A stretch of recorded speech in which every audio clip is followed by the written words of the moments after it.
Hello बच्चों, let's read the question. The question says that read the following extracts and answer the questions that fall in one or two lines. Okay. So the first question is okay. पहला statement आपका पढ़ लेते हैं. Osable was for one thing fat, very fat, and then was his accent. Okay. So we have four questions. Okay. First one is who was Osable? Second question is why does the narrator mention the Osable was fat? Third question is why was Osable's accent? And fourth one is why did the narrator find Osable's accent to be peculiar? की concept है आपका reading and understanding. पहले question का answer देखेंगे. Okay, Ossible was a secret agent who used to live in France. तो वो क्या था, एक सीक्रेट आपका जासूस था एक कह सकते हैं. ओके, जो आपका फ्रांस में रहता था.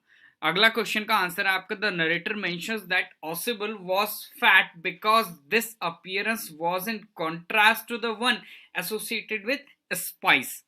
ओके, तो इसका क्या मतलब है कि नरेटर ने उसे फैट क्यों कहा, ऑसेबल को फैट क्यों कहा? क्योंकि ये जो उसका दिखता था वो जैसा ऑसेबल, ठीक है, वो क्या था, बिल्कुल ही विपरीत था जैसे आपके जासूस होते हैं, इसलिए उसको फैट और वेरी फैट कहा गया. सी वाले क्वेश्चन का आंसर देखते हैं.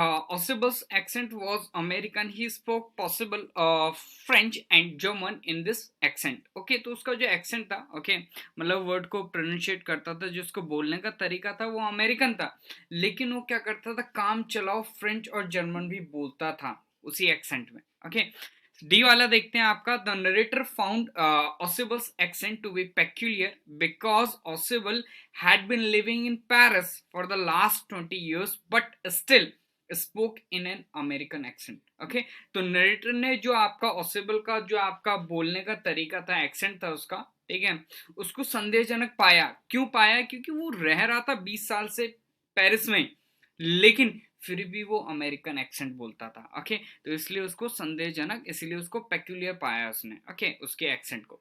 तो ये तो था आज का क्वेश्चंस के answers. Okay, I hope you understood the answers. Okay, so guys, thank you, keep watching, happy learning.